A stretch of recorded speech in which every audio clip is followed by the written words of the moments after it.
이 세상에 사는 사람은 아무도 단 한 사람도 온전한 사람은 없습니다.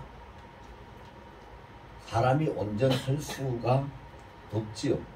그래서 온전한 사람은 없는데, 그런데도 불구하고 마태복음 5장 48절에 보면은 왜 하나님이 온전하시니 너희도 온전하라 라고 말씀을 하고 계세요. 그러면 사람이 어떻게 온전할 수가 있을까? 그 온전할 수 있는 길이 있기 때문에 하나님이 온전하시니 너희도 온전하라고 말씀하시지 않았는가? 또 레위기 11장 45절에 보면은 나 여호와가 거룩하니 너희도 거룩할지어다라고 말씀하셔요. 사람이 어떻게 거룩할 수가 있을까?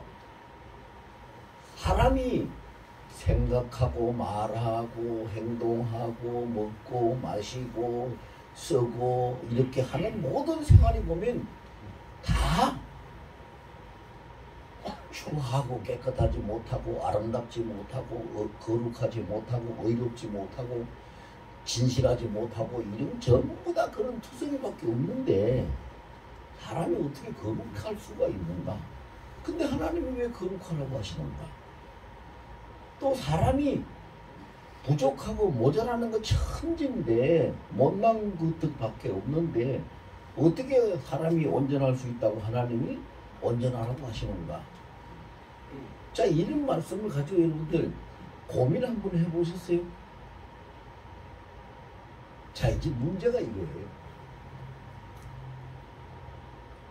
너희도 거룩하라, 너희도 온전하라, 하나님 이렇게 말씀하셨으면 하나님이 어떻게 해서 날 보고 온전하라고 하셨을까, 거룩하라고 하셨을까, 이게 고민이 돼가지고 밤잠을 못 자고 밥을 못 먹더라도 고민을 하고 그걸 어떻게 해야 되는지 이렇게 해봐야 되는데 그런 열심을 가지고 살아가는 사람이 별로 없어요. 별로 없어요.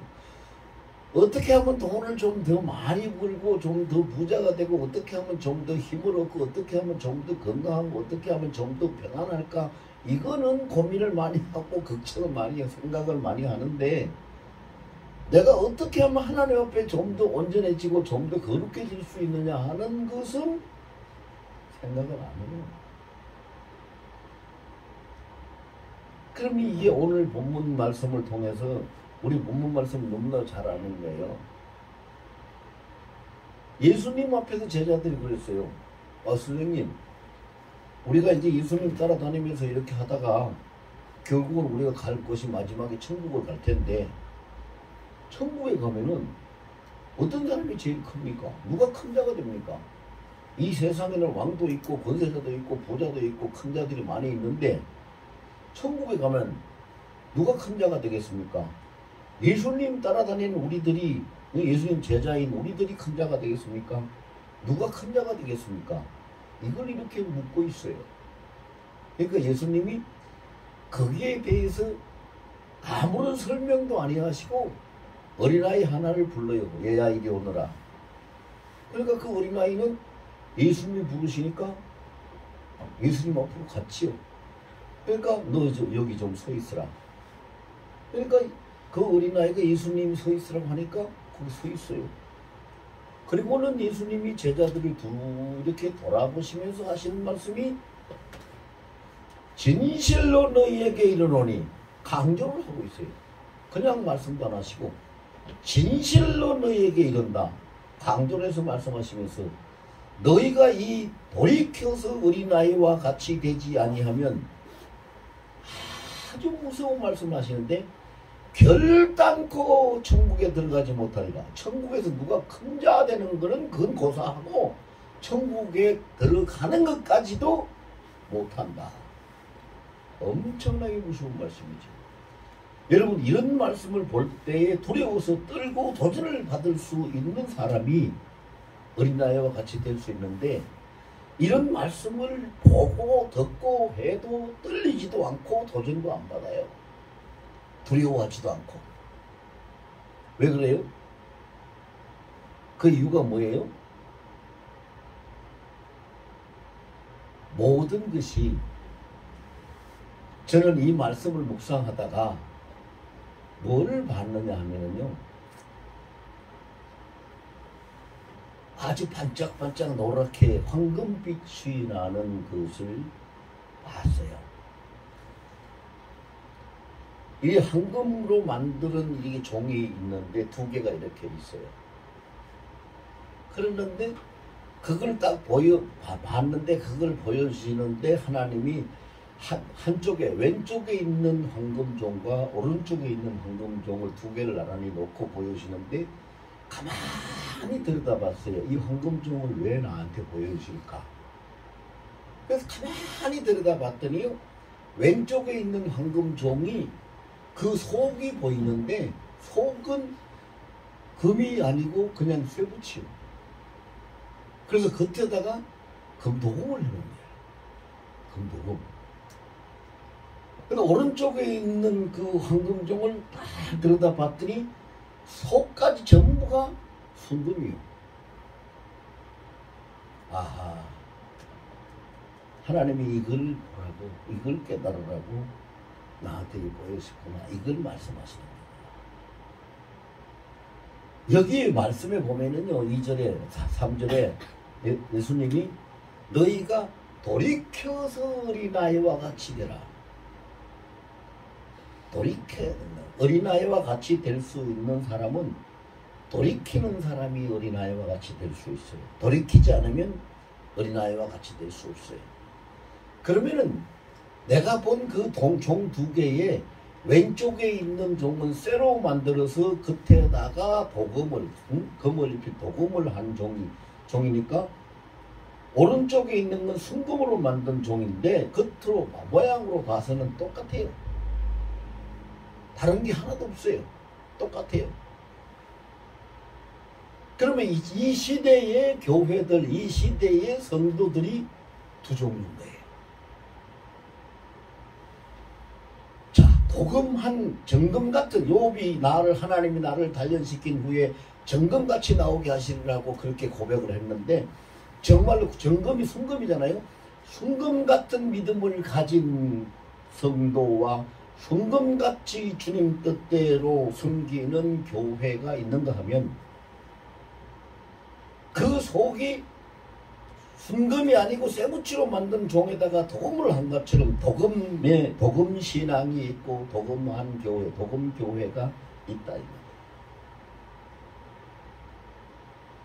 이것을 딱 보니까 아, 하나님이 온전하라 하신 뜻이 무엇이고 거룩하라 하신 뜻이 무엇인지가 깨달아지더라고요. 속과 겉이 다를 바가 없이 똑같으면은 온전하고 그것이 거룩한 거고, 겉과 속이 다르면 온전하지 못한 거고 거룩하지 못한 거예요. 직분에 관계가 없어요.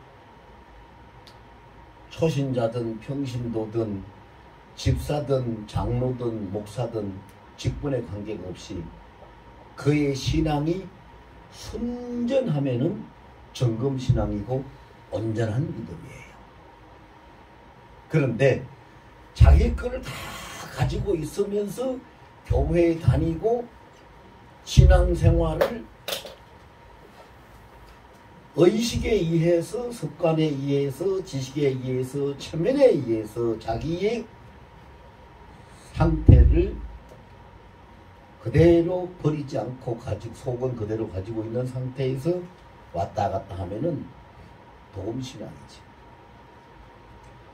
그래서 예수님이 돌이켜서 어린아이와 같이 되라고 하시는 그 말씀의 뜻은 속이 정금이야, 순금이 아니고 쇠붙이로 만들어서 도금을 입힌 그 종과 같은 그런 겉으로만 드러내는 믿음의 모양을 가지고 있는 그런 것을 다 깨뜨려버리고, 완전히 깨뜨려버리고, 돌이키라는 말은 뭐예요? 만들기 이전의 원 상태, 재료 상태로 돌아가는, 깨뜨려가지고 다 부셔버리고 새로 순금과 정금 같은 종으로 만들어라. 그것이 돌이켜서 어린아이와 같이 되라 하는 거예요. 그러면 어린아이 보세요. 아까 제가 잠깐 설명했죠. 예수님이 어린아이를 저희로 오느라 왔어요. 너 여기 잠깐 서 있으라. 서 있어요. 여러분 생각해 보세요. 그 어린아이가 예수님 아들도 아니고 예수님 동생도 아니요. 그렇다고 뭘 알아가지고 예수님을 따라다니는 제자도 아니요. 근데 예수님이 오느라 하니까 왔어요. 여기 서 있으라 하니까 서 있어요. 아무런 이해가 없어요. 이견이 없어요. 그냥 예수님 말씀대로 따르는 거예요. 이것이 순전한 믿음이라. 이것이 순전한 예수님의 섬김이요 따름이라. 이제 이렇게 우리가 생각할 수가 있죠. 여러분 생각을 해보세요. 어린아이가 어떤 어린아이들 한번 생각해 보세요. 어린아이죠. 유치원생들 한번 생각해 볼까요? 유치원생들 유치원에 가서 자 배우고 선생이 가르치는 대로 하지요. 시키는 대로 하지요. 우리 그 4살 배기 소영이가 어린이집에 가서 이렇게 끝나고 제가 가끔 가다 한 번씩 데리러 갔을 때 데리러 가보면은요 선생이 그 선생님 시키는 대로 해요. 소영아 할아버지 오셨네 인사해야지. 그러면은요 그 4살 배기가 손을 모아서 배꼽에다 대고 이렇게 인사를 해요. 할아버지.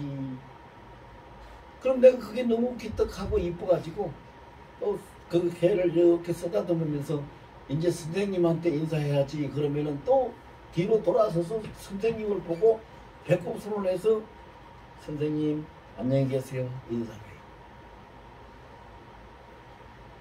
자 예수님 바로 그 모습을 머릿속으로 그리시면서 말씀하신 거예요. 성경에 보면은요 성경이 31,173절이라는 그 절수로 기록이 친구약 성경에 기록이 되어 있는데 이 속에 많은 것들이 기록이 되어 있어요.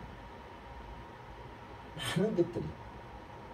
우리가 그 많은 것들을 다 이야기할 수 없지만은 간단하게 우리가 이야기를 해보면은 이 세상이 어떻게 해서 생겨났는가, 사람은 어떻게 해서 이 세상에 오게 됐고 인생이 어떻게 해서 살아가고 있는가, 역사는 어떻게 해서 만들어지고 있는가, 세상 끝날에는 어떤 일이 일어날 건가, 사람은 이 땅에서 살다가 이 땅의 삶이 끝나면 나중에는 끝난 뒤에는 어떻게 될 것인가. 자 이런 것을 전부 다 성경에 기록해 놓고 있어요. 그러면 그것을 성경에 기록해 놓고 있으니까 예수님이 오늘 어린아이를 너 이리 오너라 여기 잠깐 서 있으라 하니까 와서 서 있는 것처럼 우리에게 성경을 통해서 주신 말씀대로 우리가 어디서 왔고 어떻게 하고, 자 로마서 11장 36절에 분명히 기록하고 있어요. 모든 만물이 주에게서 왔다. 주로 말미암아 있다. 나중에 결과는 주님께로 돌아간다. 그리고 세세 무음토록 주께는 영광이 돌려질지어다. 자 이렇게 기록하고 있으면 그것을 가지고 우리가 내가 어떤 존재고 어디서 왔고 지금 어떻게 존재하고 있고 나중에 어디로 갈 건가를 안다면 그렇게 살아가는 것이 그것이 온전한 믿음의 사람이 가는 길이고 그것이 하나님 앞에 거짓이 없고 속임이 없는 거룩한 참된 모습으로 살아가는 것이겠죠. 그래서 하나님이 우리에게 온전하라, 하나님이 우리에게 거룩하라 하는 것은 한 가지밖에 없어요. 그 한 가지가 뭐냐, 우리 보고 흠도 없이 점도 없이 죄도 안 짓고 살아라고 하는 말씀이 아니라 하나님이 우리를 독생자를 주실 만큼 사랑하시는데 온전히 하나님이 너희에게 베푸시는 그 사랑을 받고 사랑 안에서 살아라. 하나님이 너희에게 헤아릴 수 없는 은혜를 베푸시는데 그 은혜를 헛되이 하지 말고 그 은혜 안에서 은혜를 받아 은혜를 누리고 거기서 살아가라. 이게 거룩해지고 온전해지는 것이에요. 그럼 그 은혜 안에 사는 삶과 사랑받고 사는 삶은 어떤 것이냐? 여러분 보세요. 사랑받고 사는 삶은 기도하고 예배하는 거예요. 여러분 어린아이들을 키우면서 다 특히 여자분들 경험해 보시죠. 엄마가 그 아이를 젖먹일 때부터 아이를 사랑하고 키우면은 그 아이가 어떻게 해요? 엄마 손을 기다려 모든 걸 엄마 손을 필요로 하죠. 배고파도 울고 오줌 싸도 울고 똥 싸도 울고 추워도 울고 더워도 울고. 그래서 항상 엄마의 사랑을 받는 어린아이는 엄마 손길을 통해서 살아가요. 그리고 엄마는 그렇게 하는 것이 그것이 너무 기쁘고 대견스러워요. 하나도 귀찮거나 싫지 않아요. 하나님은 독생자를 우리에게 주실 만큼 그 독생자의 예수께서 십자가에 달려 돌아가실 때 그 고통, 그 아픔은 말할 수 없지만 그것이 주님 앞에는 고통도 아니고 아픔도 아니고 싫지도 않아요. 그걸 통해서 우리를 구원시키는 그 일, 그 그 사랑을 통해서 우리에게 주시는 그 사랑을 우리가 헛되이 하지 않고 사랑을 받고 사랑 안에서 살아가면 우리가 온전하게 사는 것이고 우리가 거룩하게 사는 거예요. 왜? 하나님의 사랑을 헛되이 하지 않기 때문에. 그 다음에 날마다 함께 하시고 우리를 붙들으시고 살피시고 이끌어 가시는 하나님 앞에 그 은혜를 헛되이 하지 않고 은혜 안에 우리가 살고 있으면 온전해지는 것이고. 그래서 하나님 앞에 하나님이 볼 때 너무 이뻐서 너무 이쁘고 너무 대견스럽고 너무 착해서 그 모습이 어떻게 보여요? 거룩하게 보여요. 하나님의 은혜를 하나도 헛되이 하지 않고 하나님의 사랑을 온전히 받으며 누리면서 그 속에서 살아가니까. 그래서 예수님이 어린아이를 갖다 세운 거예요. 어린아이가 그렇게 살아가잖아요. 자기를 아끼고 사랑하고 길러주는 부모 앞에 부모의 그 사랑과 은혜를 헛되이 하지 않잖아요. 그래서 하나님 은혜와 사랑을 헛되이 하는 순전하게 하나님의 은혜를 받고 하나님의 사랑 안에서 살아갈 수 있는 자가 온전한 믿음의 사람이다. 그럼 사람이 그렇게 할 수가 있는가? 그런 사람이 세상에 있는가? 우리가 이렇게 생각해 볼 수 있는데 그런 사람이 세상에 살았어요. 역사를 보면 살았거든요. 우리가 잘 알고 있는 열왕기상 17장에 보면 사렙다 땅에 과부가 있었죠. 3년 반 동안 비가 와서 아무것도 먹을 것이 없고 흉년이 들다 못해 사람들이 다 죽을 수밖에 없는 상태까지 갔는데 그 사렙다 땅의 과부에게 하나님의 사람 선지자 엘리야가 가가지고 배가 많이 고파요. 목도 마르고. 그래서 과부가 있으면 그 자기 눈앞에 보이니까 그 현대판으로 번역을 하면 아줌마 내가 많이 배가 고프고 목도 마른데 먹을 것 좀 주시오. 그러니까 이 여인이 뭐라고 해요? 먹을 것이 어디 있어요? 아무것도 없어요. 우리 집에 밀가루 한 움큼 딱 남아있는데 더 이상 먹을 양식도 없고 아무것도 할 수가 없어서 내 자식, 내 아들, 외동아들 하나 있는 거 이 자식한테 이거 빵 하나 구워가지고 먹이고 우리는 그냥 모자가 죽으려고 지금 하고 있는데 먹을 게 어디 있어요. 그런데 그 엘리야가 뭐라고 합니까? 아 그래? 그러면 빵 한 쪽을 구워서 나한테 먼저 가져오라. 아들 주지 말고 나한테 먼저 가져오라고. 그 다음에 내가 먹고 난 다음에 구워가지고 아들 먹이고 그렇게 하라고. 그 말이 안 되는 얘기잖아요. 말이 안 되는 얘기예요. 그런데 그 여인이 순전하기 때문에 믿음이 순전하기 때문에 엘리야의 말대로 빵을 구워가지고 갖다 줬어요. 그랬더니 엘리야가 그 빵을 먹고 축복을 하시는데 하나님이 축복을 하시니까 그 양식 가루통에 가루가 떨어지지 않고 기름병에 기름이 마르지 않아요. 흉년이 다 끝나고 평생 먹어도 될 만큼 떨어지지 않아요. 그래서 결국은 엘리야가 자 보세요. 모자의 자살을 할 수밖에 없는 모자의 생명을 구해주고 생명을 구해준 값으로 빵 한 조각 받아 먹을 거예요. 거기서 우리가 뭘 느낄 수 있어요? 이것이 하나님이요.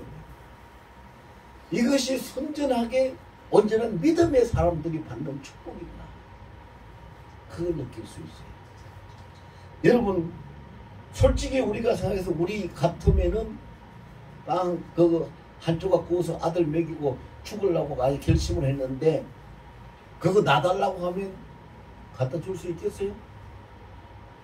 이 양반이 지금 무슨 소리 하는 거야 하고 난리를 쳤을 거예요. 근데 갖다 줬어요. 요한복음 6장에 보면은요, 하루 종일 빈들판에서 이제 해가 지고 어두워지기 시작하고 있는데 하루 종일 굶어서 배가 고파서 모든 사람들이 배가 고파요. 근데 그게 또 어린아이 하나가 자기 엄마가 돌아다니다가 배고파서 저거 길에서 쓰러지면 안 되니까 먹으라고 조그마한 도시락, 보리떡 5덩어리, 물고기 2마리 해가지고 도시락 하나 싸줬어요. 그런데 예수님 제자 안드레라는 사람이 와가지고 야야야 너 그거 가지고 있는 게 뭐냐? 아 이거 엄마가 싸준 도시락 그거 이루내라. 주겠어요? 어린아이니까 좋겠지요. 어른 같으면 주겠어요? 이 양반아 지금 무슨 소리 하는 거예요 지금. 그러고 안 줬을 거예요. 그런데 어린아이니까 줬어요. 줬더니 안드레가 예수님한테 가져가서 그 한 2만여 명이 모여있는 그 군중들을 다 먹일 만큼 떡을 나눠주시고 물고기도 나눠주시고 다 먹고 남은 것을 12광주리에 거두게 하실 만큼 엄청난 축복을 하시잖아요. 예수님이 왜 어린아이를 그 가운데 세우시고 너희가 돌이켜서 어린아이와 같이 되라고 말씀하셨을까? 바로 이런 어린아이의 특성 때문에 그런 거죠. 순전해요. 아이들은 이견이 없어요. 달라고 하면 주고 오라고 하면 가고 있으라고 하면 있고 그런 거지요. 근데 우리는 신앙인들은 누구 할 것 없이 다 기도하는데 기도 어떻게 합니까? 기도해서 응답, 자기가 원하는 응답 안 되기만 와 하나님 나 왜 응답 안 주십니까? 자기가 계획하고 바라던 것을 기도했는데 왜 이 때가 지나도 다 지난 한 해가 몇 해가 지났는데도 이거 안 됩니까? 이렇게 나오지. 그러니까 어린아이와 같이 되지 못하니까 예수님이 돌이켜서 어린아이와 같이 되라. 그러면 왜 어린아이와 같이 되지 못하는가? 그 이유를 오늘 본문에서 제자들 질문을 통해서 밝혀놓고 있어요. 그 이유가 뭐예요? 질문이 제자들이 예수님한테 천국에서 누가 큰 자이니까 자 크다 작다를 따지고 자기가 큰 자가 되기를 원하는 그 사람의 중심에 뭐가 들어있어요? 자기 욕심이 있고 자기 주의가 있고 자기 뜻이 있는 거죠. 그렇기 때문에 자기 중심주의, 자기 욕심이 있고 자기 뜻이 있기 때문에 누가 큰 자냐고, 내가 큰 자가 될 수 있는가, 그거를 물어보고 있는 거예요. 그것 때문에, 그것이 있기 때문에 어린아이와 같이 돌이키지 못하는 거예요. 속에 쇳덩어리로 만들고 겉에만 금치를 도금을 했기 때문에 속에 들어있는 그거기 때문에 순금종이 될 수 없듯이 속에 품고 있는 그것 때문에 돌이키지 못하고 순전한 믿음을 가지지 못하는 거예요. 그 모든 사람들이 이런 것을 다 가지고 있잖아요. 다 가지고 있어요. 하나님이요, 여러분 성경에 보면은 우리가 잘 아는 말씀 중에 하나님은 외모를 보시지 않고 그 중심을 보신다. 근데 하나님이 중심을 보실 때 뭘 어떻게 보실까요? 하나님이 내 중심을 보신다고 했는데 내 중심을 보실 때 뭘 어떻게 보시는가? 자, 이렇게 이것 때문에 한번 생각해보고 연구해보고 고민해본 적이 있어요? 그러니까요. 이 문제가 그거예요. 마태복음 4장 4절에 보면은 마귀가 와가지고 예수님을 시험하려고 너 40일 동안 광야에서 금식기도 하고 이 배고프잖아. 여기 돌들이 있는데 너는 이런 능력이 있잖아. 이 돌들을 떡덩이로 바꿔가지고 기적을 행해서 바꿔가지고 배고프니까 먹어. 그러니까 예수님이 뭐라고 말씀하셨어요? 마태복음 4장 4절에 사람이 떡으로만 살 것이 아니요 하나님의 입에서 나오는 말씀으로 살 것이니라. 그래서 말씀을 먹고 살아라고 했는데 여러분 보세요. 너희는 온전하라 너희는 거룩하라 해도 그거 생각 안 하고 고민도 안 하고 자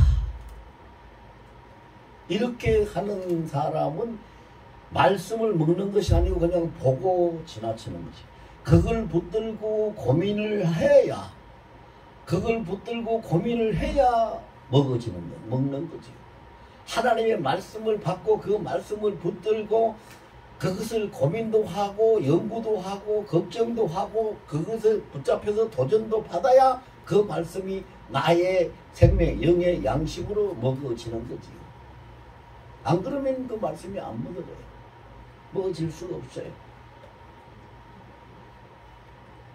그래서 말씀을 잘 먹고 그 말씀을 잘 소화시켜서 그래서 그 말씀을 가지고 힘을 얻게 되면 돌이킬 수 있는 능력이 생기고 어린아이와 같이 될 수 있어요.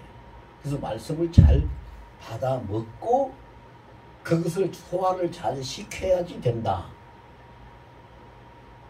자, 그러면 사람이 그렇게 할 수 있을까요?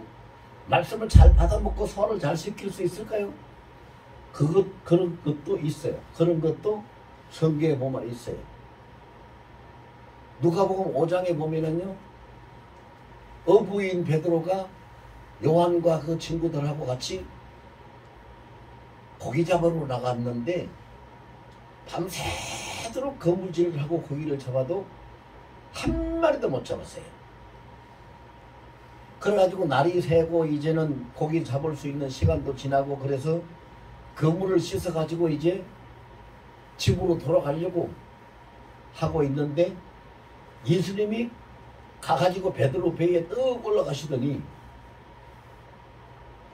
이 사람아 이 배 좀 떼서 저 바닷가 안으로 좀 들어가세. 그러시는 거예요. 그러니까 이 베드로가 지치고 피곤하고 배도 고프고 또 고기를 한 마리도 못 잡았으니 정말로 실망에 빠진 그냥 축 처져 있는데 파김치가 돼 있는데 다시 배를 바다로 몰고 들어가라고 하니 그게 쉬운 일이에요. 그런데 바다로 몰고 들어가요. 베드로는. 그래 들어갔더니 무슨 이 양반이 어떻게 된 양반이 그 배에 떡 걸터 앉더니 계속해서 설교를 하네. 설교를 해. 그 지금 배고프고 지쳐있는 사람이 그 설교가 귀에 들어오겠어요? 근데 계속해서 설교를 하고 앉아있어요. 근데 베드로는 그 설교 끝날 때까지 다 듣고 있어요. 다 들었어요. 그리고 설교가 딱 끝나더니 하시는 말씀이 베드로야 저 깊은 데로 가서 거기 가서 그물 내리라. 여러분 생각해 보세요. 깊은 데 가서 그물을 내리면 고기를 잡을 수 있어요? 못 잡아요. 왜 못 잡는 거 뻔하잖아요. 그물이 내리면 그물이 그 깊은 바다 그 밑바닥까지 그물이 내려갑니까? 그물이 물 위에 떠 있는데 물 위에 떠 있는 그물 속에 뭐 고기가 왜 거기 와서 들어와서 잡혀요? 잡을 수가 없죠. 얕은 물에 다니는 고기가 다니는 게 그물을 던져야 그물에 걸려가지고 고기가 그 그물에 도망을 못 가고 걸려가서 잡히는 것이지 깊은 바다에서 무슨 그물을 잡아요? 그리고 그 갈릴리 바다는 물이 맑아서 낮에 날만 새면은 환히 다 보이기 때문에 배를 타고 그물질하는 것에 고기가 걸려들지 않죠. 그러니까 밤에 고기를 잡는 거잖아요. 근데 상식하고 맞지 않는 이야기를 해요. 그런데 베드로가 뭐라고 해요? 누가복음 5장 4절에 밤새껏 우리가 해도 헛수고를 했지만은 그러나 말씀하시니 내가 그 말씀을 의지해서 그물을 내리겠습니다. 그 물을 내렸더니 그 물이 찢어지도록 고기가 잡혔다. 자, 이게 뭐예요? 말씀을 들을 때 그 말씀을 그냥 듣고 흘리지 아니하고 그 배에서 예수님이 설교하시고 할 때에 그 말씀을 받아서 먹고 또 말씀을 깊은 대로 그 물을 내리려 하니까 말씀대로 따라서 행동하고 먹고 행하고 따라왔더니 고기가 잡혔더라. 얘들아, 이 말이죠. 어린아이들은 그렇잖아요. 유치원 가고 학교 가고 이렇게 어린아이들이 어린이집부터 시작해서 어린이집, 유치원, 초등학교, 중학교, 고등학교 다 나올 때까지 가서 배우면은 배우는 대로 지들이 선생님이 가르치는 대로 배우고 배우는 대로 행하고 시키는 것을 하고 심부름도 잘하고 그렇게 하잖아요. 그렇게 하는 것처럼 우리도 하나님의 말씀을 받고 읽고 듣고 받으면은 하나님의 말씀을 읽고 듣고 받은 것을 그것을 먹고 그대로 따라서 행하고 그렇게 해야지 어린아이와 같이 돌이키는 것이 되는데 말씀 앞에 행함이 없어요. 그래서 온전한 믿음이 어떻게 온전해진다고 했느냐, 야고보서 2장 22절에 보면 그걸 기록을 하고 있어요. 야고보서 2장 22절에 너희 믿음과 행함이 함께 될 때에 온전해지느니라. 그래요. 그래서 이 온전한 믿음이 그거예요. 내가 믿는 바대로 행하는 거예요. 행하는 거. 그게 온전한 믿음이에요. 그래서 히브리서 11장이 믿음장이라고 하잖아요. 히브리서 11장 1절에 보면 뭐라고 그랬어요? 믿음은 너희 바라는 것들의 실상이요 보이지 않는 것들의 증거라. 우리가 바라기 때문에 믿어요. 천국 가기를 바라기 때문에 믿는 거고 은혜 받고 복 받기를 바라기 때문에 믿는 거고, 그런데 바라는 것을 마음으로는 믿는데 뭐가 없어요? 실상이 없어요. 실상이. 실제 형상이 없다면 실상이 없단 말입니다. 실상은 뭐요? 내가 바라고 믿는 것을 행동으로 나타날 때, 낼 때에 그게 실상이 되는 것이지. 베드로처럼 믿기지 않지만 이해 안 되지만 말씀하시니까 말씀에 의지해서 그물을 내리리다 라고 하는 그것이 그물을 실제로 내리는 것이 실상이고, 배를 좀 들어가자 하니까 배를 몰고 바다로 들어가는 것이 실상이지요. 마음으로 믿는데 실상이 없으니, 실상이 없는 거, 여러분 형상이 없는 거, 실제 모양이 없는 것이 무슨 힘이 있어요? 아무 힘이 없어요. 아무 힘이 없어요. 허상은 힘이 없어요. 실상이 있어야 힘이 있는 거지요.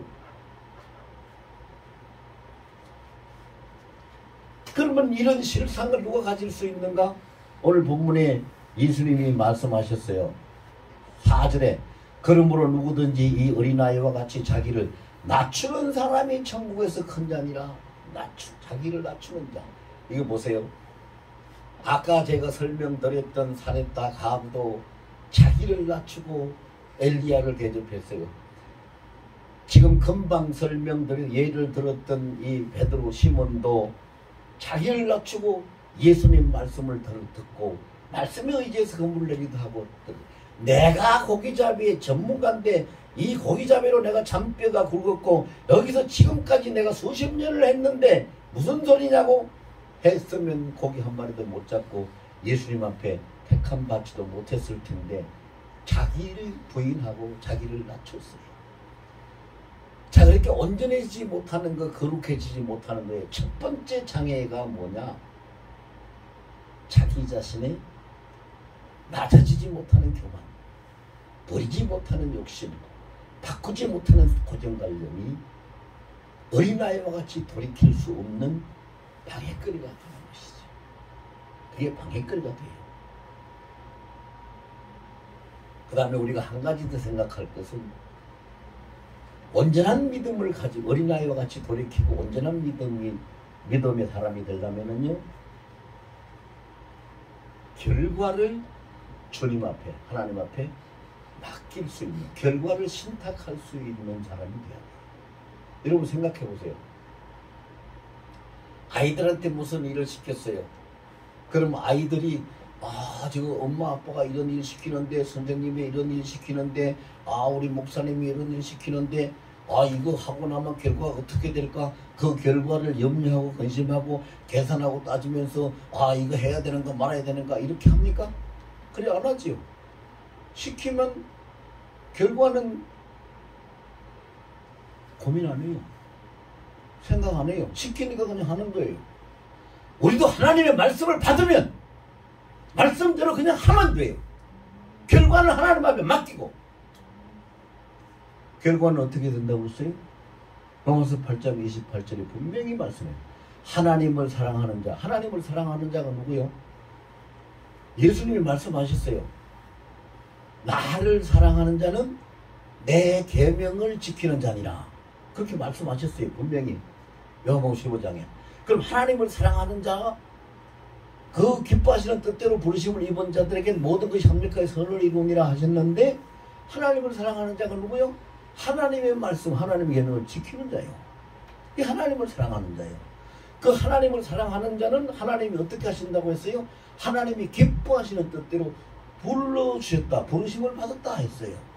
그러면 하나님을 사랑하는 자, 하나님께 부르심을 받은, 기뻐하시는 뜻대로 부르심을 받은 자는 결과가 어떻게 된다고 했어요? 모든 것이 합력하여 선을 이루느니라. 선을 이룬다. 선을 이룬다.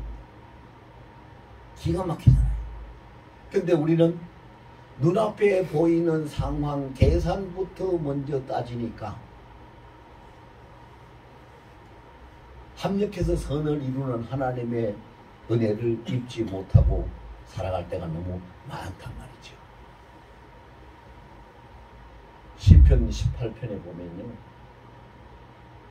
내가 여호와 하나님을 의지하여 적신에 뛰어들고 내가 여호와 하나님을 의지하여 담을 뛰어놓나이다. 여러분 생각해보세요. 이게요 보통 고백이 아니에요. 적진에 혼자 뛰어 들어가가지고 그냥 금방 죽을, 아이고 내가 저 들어갔다가 죽으면 어떡해? 그러면 겁이 나면은 못 들어갈 텐데, 하나님 여호와를 의지해서 내가 적진으로 뛰어 들어간다고 그래요.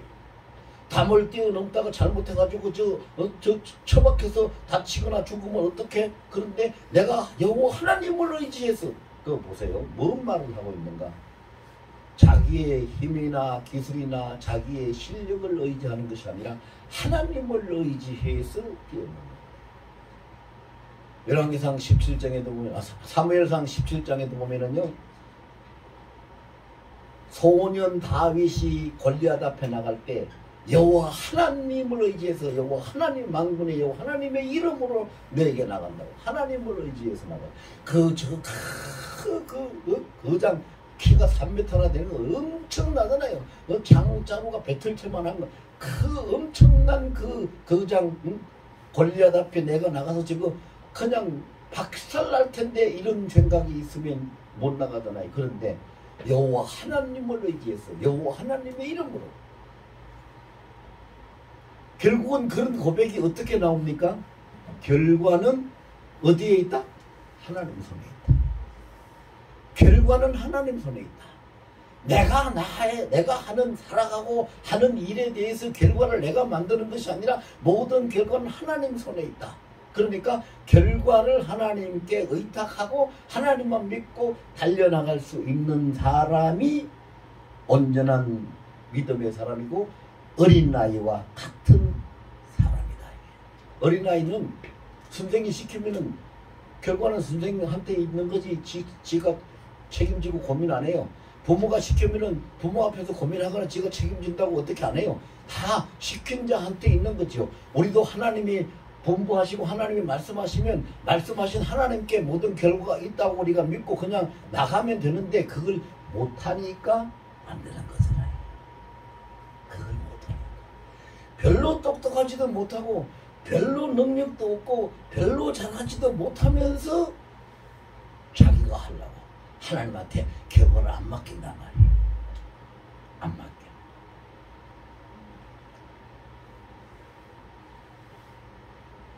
성경은 뭐라고 하십니까?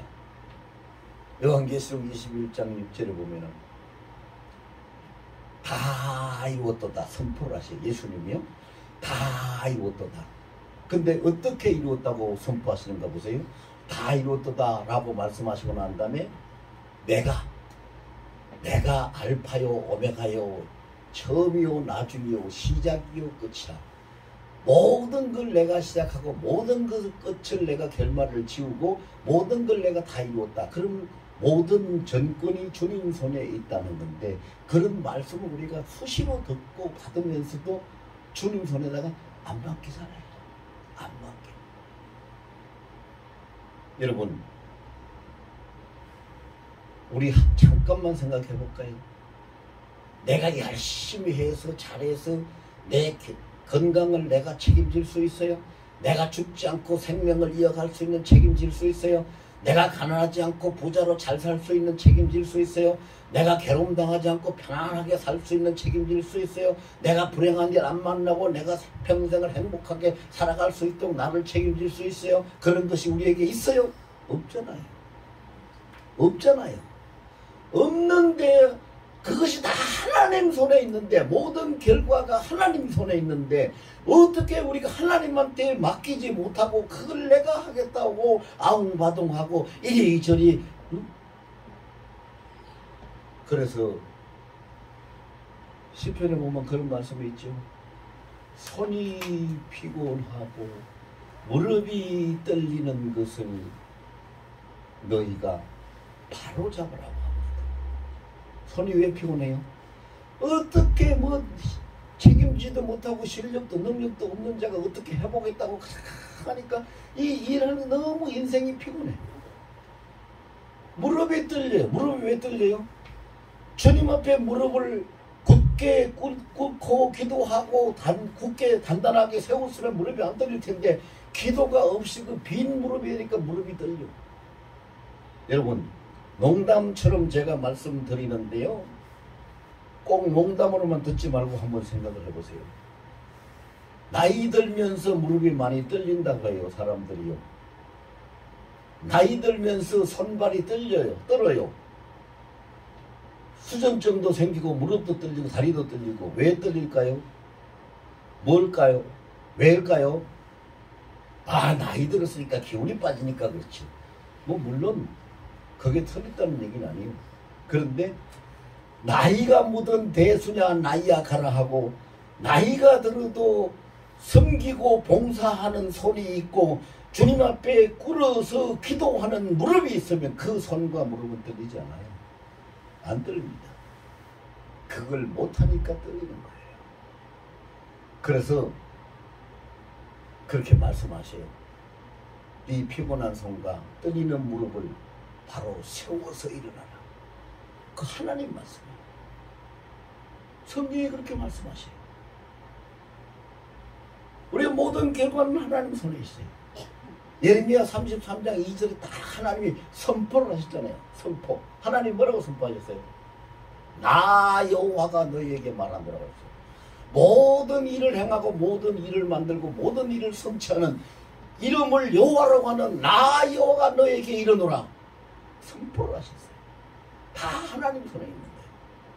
그래서 우리가 온전한 믿음이 되려면 어린아이와 같이 돌이켜야 되는데, 어린아이와 같이 되려면 어떻게 해야 됩니까? 주님 말씀에 이견 없이 따라야 됩니다. 그 다음에 주님 말씀을 묻고 그것을 행하고 해야 됩니다. 그 다음에 모든 결과는 주님 앞에 맡기고 의탁하고 나가야 합니다. 그렇게 되면 우리는 온전한 믿음의 사람이 될 수 있습니다.